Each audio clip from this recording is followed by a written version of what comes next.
Welcome back to the Distressed Princess. I'm Rhonda. In this video, I'm working on some of the cutest Valentine DIYs I have ever made, and I started out with the thrift store.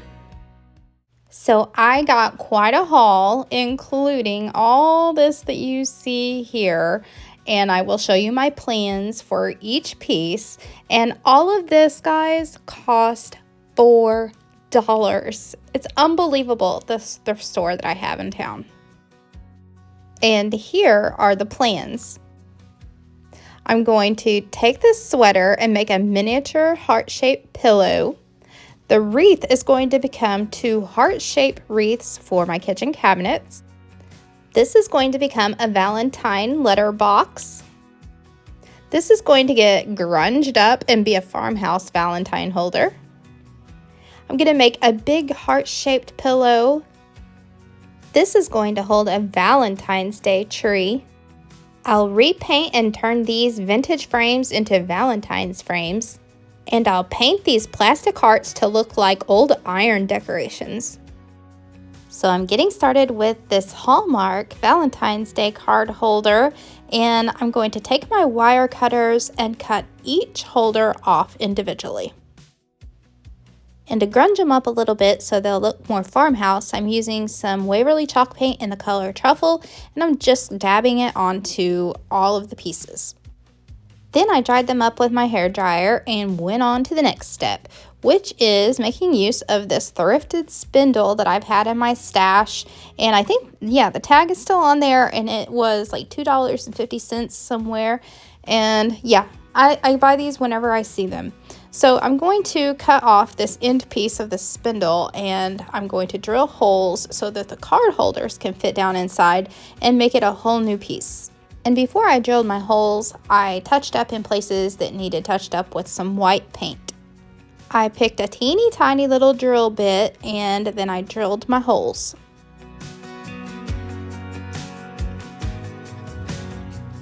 And then I added wood glue to each one.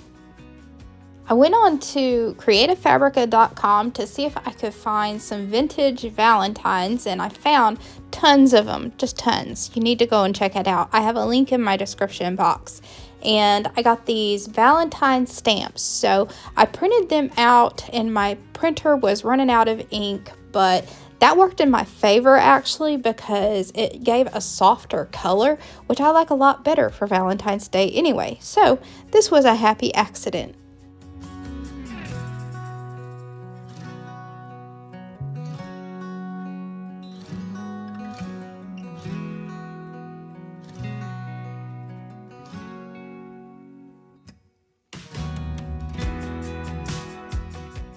Next, I'm making my heart-shaped wreaths to go on my kitchen cabinet doors, so I'm soaking my grapevine wreath.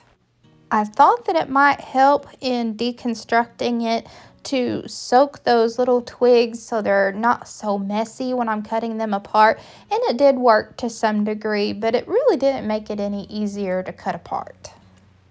And here I'm just soaking up the excess water. And I could have let it soak overnight. I really meant to. I forgot though. So it really only got to soak for a couple of hours anyway. I'm not going to lie to you. This is kind of a tedious task, cutting these grapevine wreaths apart. But once you get them apart, you can make all kinds of things with them. And there's so much material to use. So just be patient, use your wire cutters, and just plow right through. To make these wreaths, you'll want to pick out some of the thinner pieces, and they're a little bit easier to work with. Next, you'll need some wire. This is just some spare old wire I've had in my stash, and I'm going to make a heart-shaped form. And the way that I did it was I made a circle with the wire, and I went 3 times around with the wire, and then I twisted all that together. Then it was easy to bend it into a heart shape. Now you start adding your grapevine to the wire form. So I would take like I said, a thin piece, and I wanted it to be as long as one side of the heart. So I would take my floral wire and attach it at the top, and then just wrap around until I come down to the bottom pointy side of the heart. Then I cut off the extra grapevine and wrapped it around a few more times to make sure that it was nice and secure. And then I did the other side. I repeated these steps until I had enough grapevine on my wreath, and I think I did about 3 pieces on each half of the heart.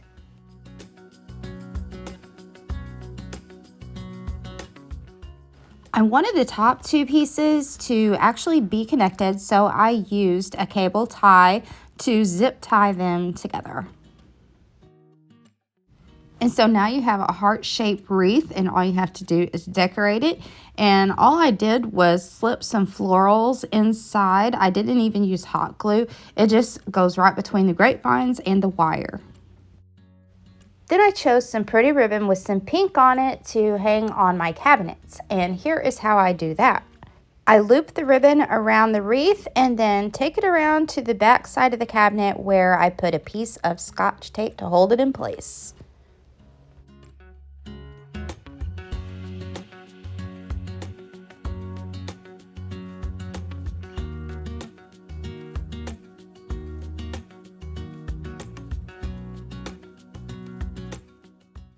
Now I'm going to use this milk bottle to hold a Valentine's Day tree, which I'm going to make out of the leftover wreath pieces. I'm going to decorate it with some of these mini wood clips from the Dollar General store, but first I want to paint them because I'm not a fan of red decorations in my house, so I'm going to paint the little hearts with some white chalk paint and some pink chalk paint. Then I thought it would be neat to spell out "Be My Valentine" on the hearts, and I'm using my little stamps that I got from Michael's, but also you should know that Dollar Tree now carries some stamps and even the acrylic stamping block. So if you don't have a Michael's, you don't want to order, you can stop by your Dollar Tree and hunt for these stamps to use instead. And I'm using my Stays On black ink from Michael's, and I'm just going to stamp these letters onto these hearts. Then I clipped the hearts onto the branches where it spelled out "Be My Valentine." Then the final touch is some lace heart-shaped trim from the Dollar Tree that I hot glued around the middle of the milk jar.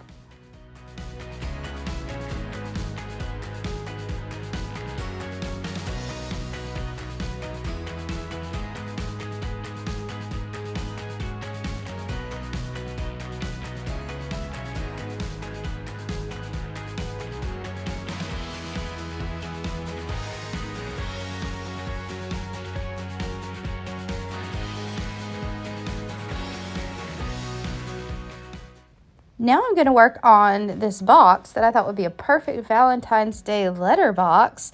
And so first I'm going to remove all the hardware that I can. The back hinges wouldn't come off. There weren't screws there. They were just nailed on. So I had to paint around those, but it really wasn't that big a deal.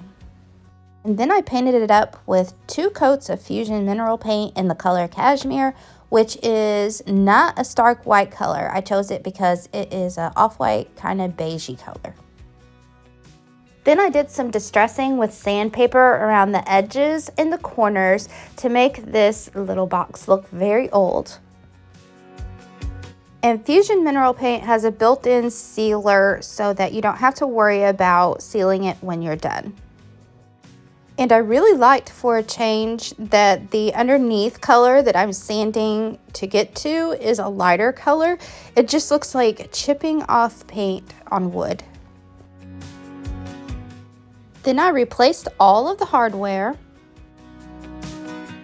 and I'm using pieces from this tic-tac-toe board that I got at the Dollar General store for only $1, and I'm going to paint up those X's and hearts to look like X's and O's on the front of our letterbox. And I wanted these pieces to look like stained wood, so first I'm going to give them a coat of white paint, chalk paint.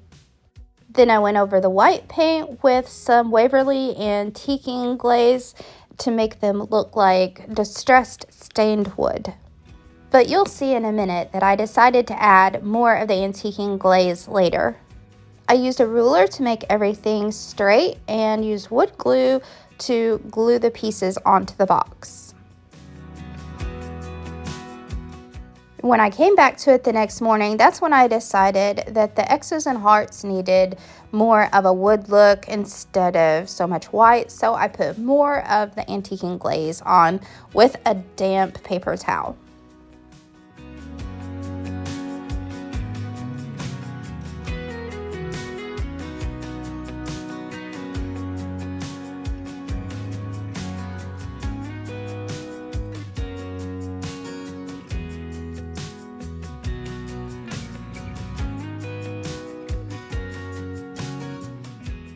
The next DIY, I'm going to transform these plastic hearts into what I'm hoping will turn out to be looking like old, heavy iron pieces that are painted and chipping away. Now, I don't recommend this, but I had to do my spray painting indoors because there was snow on the ground and so very cold outside. So I did a coat of black spray paint on the heart-shaped pieces. Once the black paint was dry, then I went over them with a couple of good coats of white chalk paint, and I could tell already that it was going the way that I wanted. I was just hoping with as thick as this paint was that I was going to be able to distress some of it back to reveal the black paint. I used an old wet rag to wipe and distress away that chalk paint on the top, and it did reveal the black, which stayed on, and it looks like an iron piece to me. What do y'all think?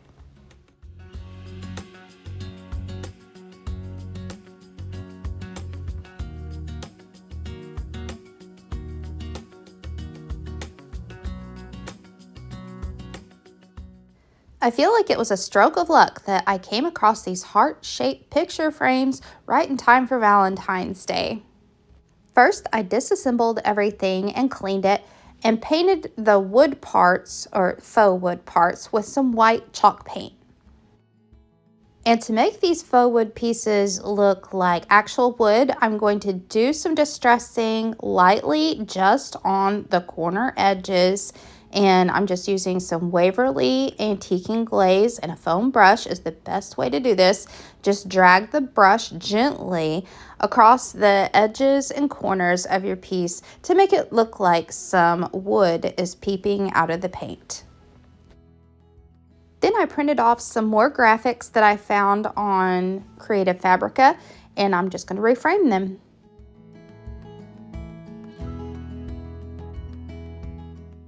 And again, my printer was still low on ink, so they came out very soft looking, which was in my favor.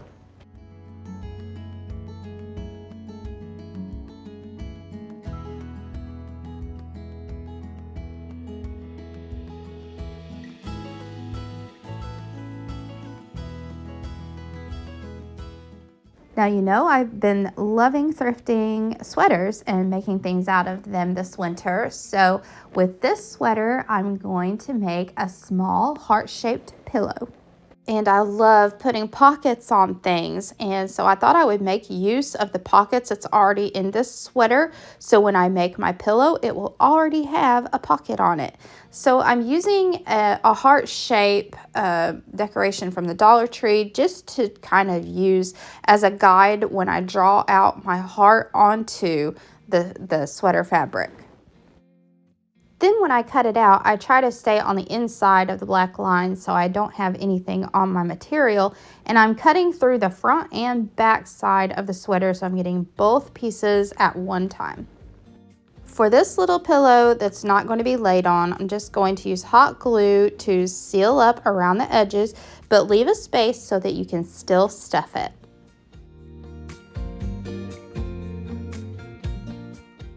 And it's always been my experience to overstuff, because if I think I've got too much stuffing, it always winds up being still just not quite enough.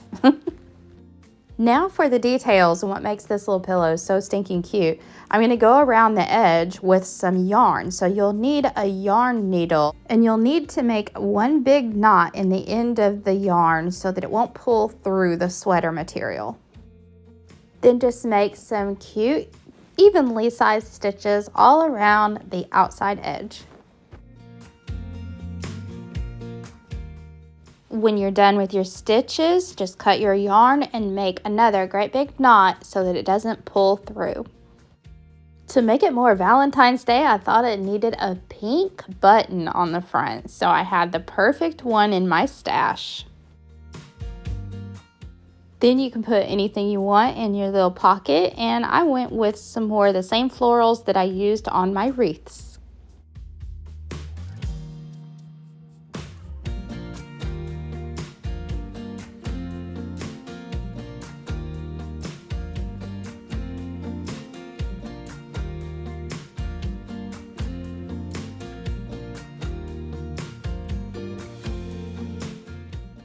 And this DIY is a throwback to the 90s. I have this old vintage curtain panel with this awesome lace detail. So I'm going to cut this lace part away from the rest of the panel, and I'm gonna make a large heart-shaped pillow to go on my bed. Looking at this now, I don't know why I didn't iron this when I got it out of the dryer. But anywho, I drew a half of a heart onto the folded piece of curtain panel that I had left. And so I'm going to do this twice so that I have two large hearts out of the curtain panel. So I cut out the first heart that I drew, and I used it as a template to do my second heart.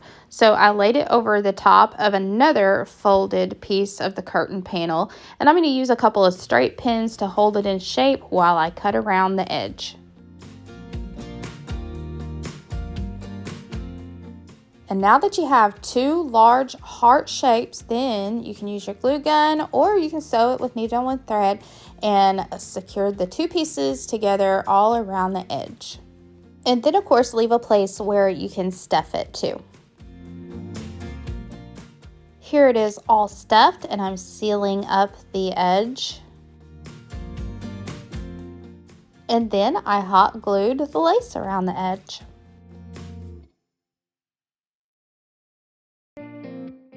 And this pillow, looking so much like the 90s, really kind of makes me feel homey. And with the world being as crazy and weird as it is these days, I feel myself craving these old, comforting things like this.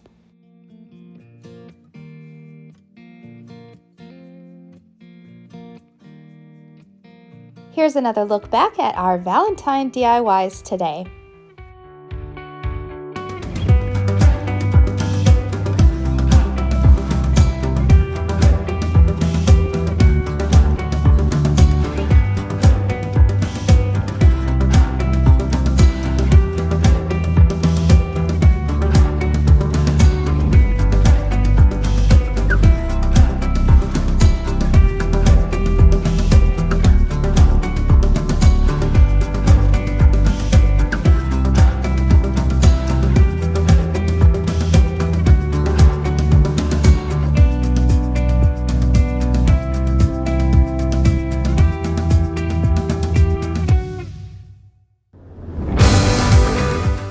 Time for a cute critter video.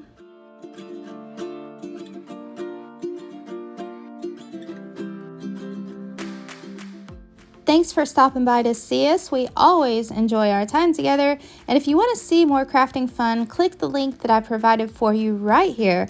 And I will see you next time. Bye.